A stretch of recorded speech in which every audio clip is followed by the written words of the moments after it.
Okay. Hi, Scott Orland with CINEMA-Magazin. The movie is called At Eternity's Gate. With us we have the director and writer Julian Schnabel and the star of the film, Willem Dafoe.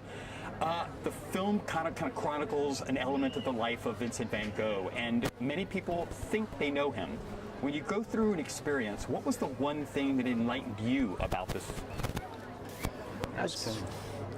I'd say just in having to learn how to paint, there was a shift in how the way I see. I think I see differently when I look at things.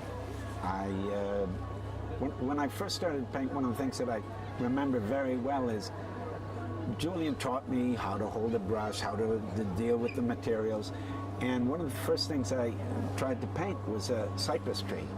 And I started to draw that thing. I wanted to make a cypress tree. And he was like, wait. You see this color here? You see that dark area here? Do you see that? And I'd say, yeah. And he said, well, try putting this color here. And to make a long story short, I was rushing. You know, we're so driven by function and to conceptualize things and, you know, kind of to name is to numb. That impulse is so strong in how we think and how we see. Well, he started to make me see the marks, the shapes, the colors, the forms. And once you learn that, you can't abandon that. And that became a real key. That shift of how to see became a real key to understand something about you know, what we were doing that really made me changed and invested me. Just real quick, Will, was that you actually painting throughout, or did you have a stunt painter? No stunt painter. I mean, Julian helped me a lot, and maybe there's a couple of shots where I got a little help, but basically I'm painting. And Julian, I'm fascinated too, because as a painter yourself, you know, there have been a lot of movies about lives of painters, maybe some that kind of follow the cliche routing. What do you think that you were able to bring to this story because of your background? Well, I made it seem very real. It doesn't seem real, it is real. We weren't. And what he was saying about painting is, what he's saying is seeing things spatially. So when you make a mark, if you have a dark color next to another, it's not about drawing. There's a difference between drawing and painting. And so when he's painting, like he's painting the shoes, he understands what he's painting is the light. He's painting how the light sits on a round object. And for me, if you look at Van Gogh's drawings and paintings, you realize that he was very, very far from society and very far from people. So the only way to do that is to get far away from people and to get out in nature and to understand how arduous and physical his commitment was.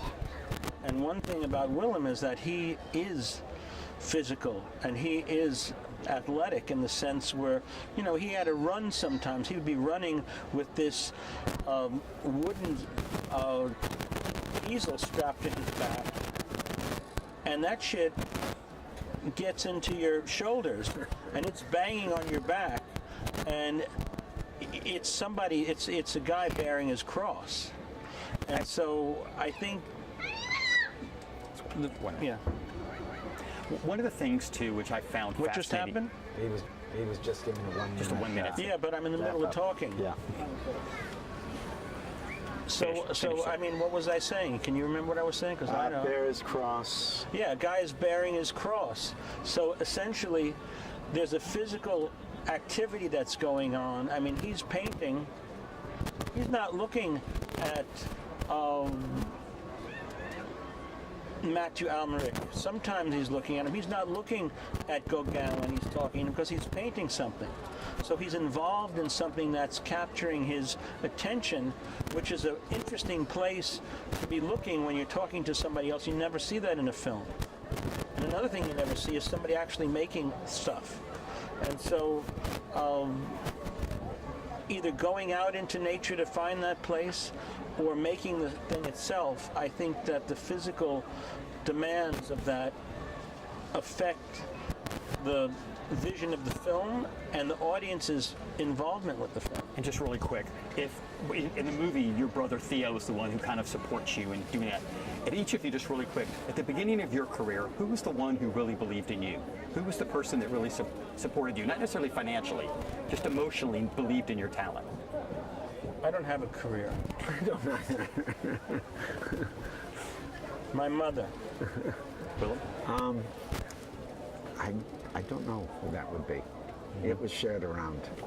Well, I'm glad that there are a lot of people now who are But you know appreciating what? your My career. mother didn't know a damn thing about art, but my mother and father loved me very much, and his parents loved him a lot, and I think probably love is the thing that encourages people to do something.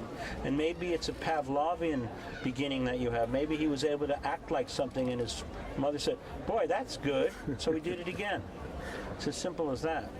Well, thank you for sharing the love of this movie. I really appreciate it. And this is Scott Orwell. Until next time. See you, buddy.